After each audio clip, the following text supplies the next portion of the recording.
What's up, y'all? This is Czar. I've been using Presonus Studio 1 version 2 ever since it came out, and I also use Pro Tools 10 a lot. What I want to do is show you 10 things that Studio 1 version 2 can do that Pro Tools 10 can't.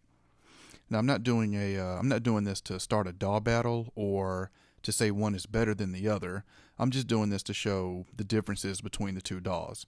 Now, a lot of people like to ask, what's the best DAW? There is no answer for that. If someone tells you what the best DAW is, they're giving you their opinion of what they think the best DAW is. All DAWs do the same thing. That's record and edit audio. Now, some do things better than others. So, to me, the question you should ask is not what's the best DAW, but what's the best DAW for me? Because depending on what you do, a certain DAW would better suit your needs. And next week, I'm going to do a video showing 10 things that Pro Tools can do that Studio One can't. So let's get into this. The first thing is the drag and drop ability. So in Studio One, you can drag and drop your plugins onto the track.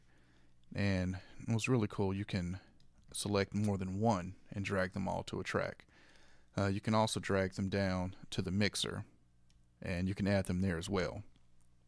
Number two is opening more than one session at one time. This is great for songwriters or producers. Let's say you come up with a melody that doesn't fit the current song you're in.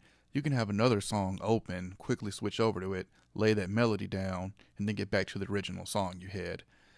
So you can see here, I've got 3 sessions open here, and I can easily flip between all 3.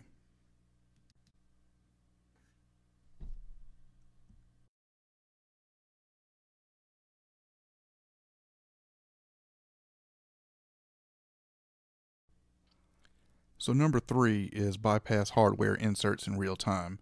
So if you see my video on how to use Pipeline in Studio One, Pipeline is the hardware insert plugin. It allows you to use your compressor, your EQ in Studio One, your hardware compressor EQs.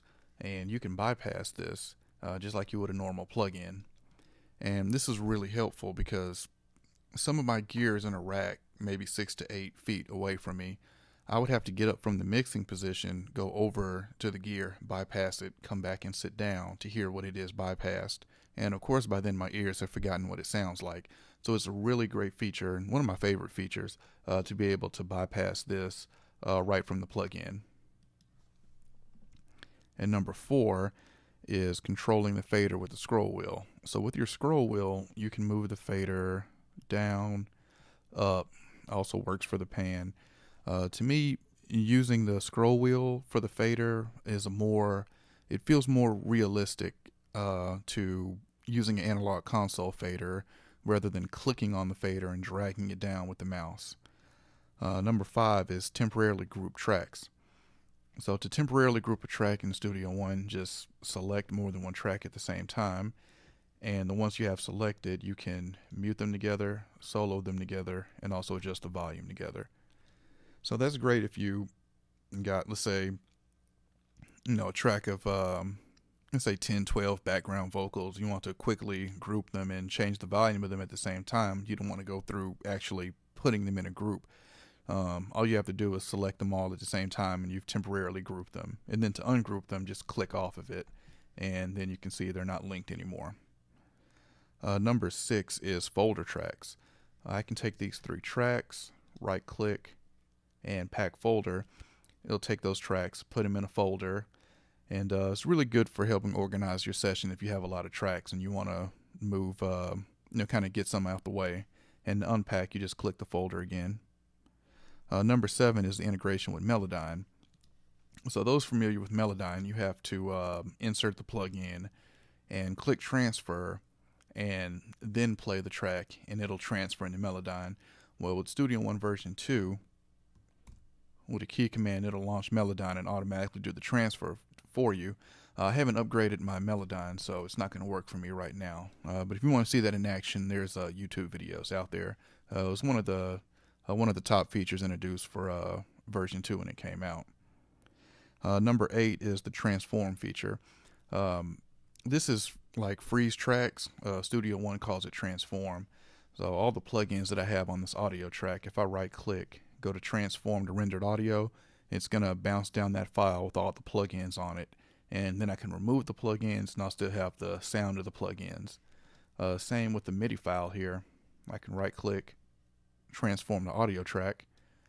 And what that does is takes that MIDI file, it's going to turn it into audio. And then I could do away with the soft synth that I have on that track, because I've already got an audio file of it now. In Pro Tools, you'd have to make a bus channel and send it to an audio channel and record that way. So really quick and easy to do this in Studio One. And number 9 is change the playback device on the fly. So go to the settings here. My audio device, I can change it on the fly. Click OK. Studio One's going to think for a second and change it. With Pro Tools, it's going to shut it down, save, restart, and boot back up. It's just time consuming. Really good to be able to change that on the fly if you needed to. And the last one is easily reorder plugins. So let's look at my plugin chain here. Let's say I wanted this limiter to be the first one on the track.